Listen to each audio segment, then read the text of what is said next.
Também é muito utilizado esse mesmo argumento no judiciário em defesa dos planos de saúde, dizendo que 40 horas, 60 horas semanais, elas são muitas, ela é muita, a criança vai ficar institucionalizada quando, na verdade, o que está se propondo dentro da ciência da análise do comportamento aplicada, que é a terapia hoje, que existe maior evidência científica em relação à eficácia para o tratamento do TEA, ela prescreve que esse tratamento tem que ser minimamente de 20 a 40 horas. Por quê? E de maneira precoce.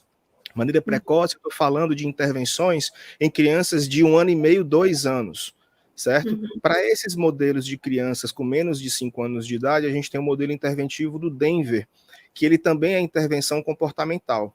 Quando a gente sai desse público e até os 7 anos, a gente tem o período em que todos os seres humanos existe o momento cerebral chamado de neuroplasticidade ou plasticidade cerebral, em que nesse período esses seres humanos aprendem habilidades básicas que vão levar para o resto da vida. É nesse momento em que a gente aprende a andar, a correr, falar, deglutir, e que a gente hoje faz no automático, e que se não for trabalhado nesse período, provavelmente vai ter prejuízo na vida adulta. Por isso que todas as diretrizes em saúde legal é que o tratamento tem que ser intensivo e precoce.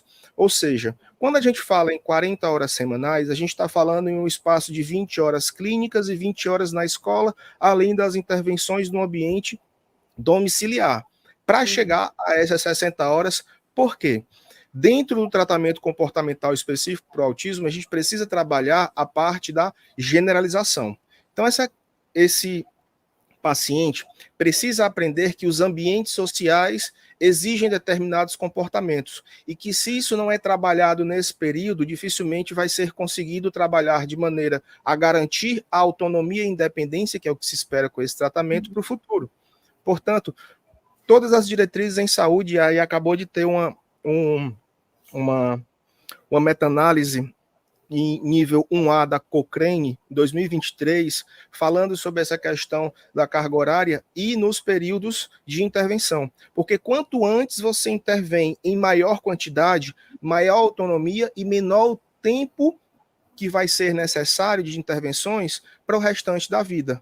Ou seja, você intervir 40 a 60 horas nessa idade de 7 anos, garante que quando essa criança tiver 10 anos, ela vai ter maior autonomia, quando ela tiver 14 anos, ela vai ter maior autonomia, ao ponto de até mesmo não precisar mais dessa quantidade. Muito pelo contrário, quanto mais se intervém de maneira precoce, menos se precisa de intervenção para mais para frente.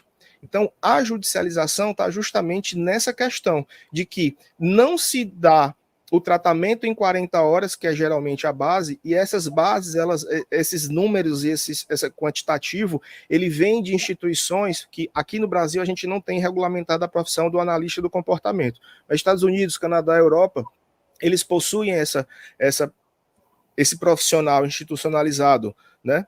Então, quando a gente tem estudos internacionais que determinam que esses profissionais precisam atuar de maneira intensiva em 40 horas, a gente está falando em 40 horas dentro de um contexto geral.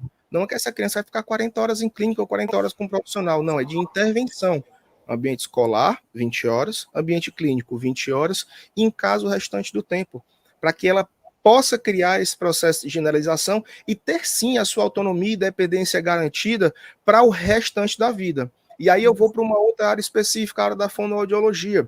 Quando uma criança não aprende, não desenvolve a fala de maneira coordenada ou completa até esse período de 7 a 9 anos, a partir dos 10 anos, ela não consegue mais voltar e ter uma fala dinâmica, aquela fala mais funcional. Você percebe que é uma pessoa que fala de uma maneira um pouco robotizada, porque ela não aprendeu na idade da plasticidade necessária. Porque a partir desses 7 anos existem os momentos da poda neural, que é quando o nosso cérebro ele faz uma faxina daquilo que a gente já aprendeu e que a gente não precisa estar trabalhando o tempo todo, raciocinando como é que a gente vai fazer.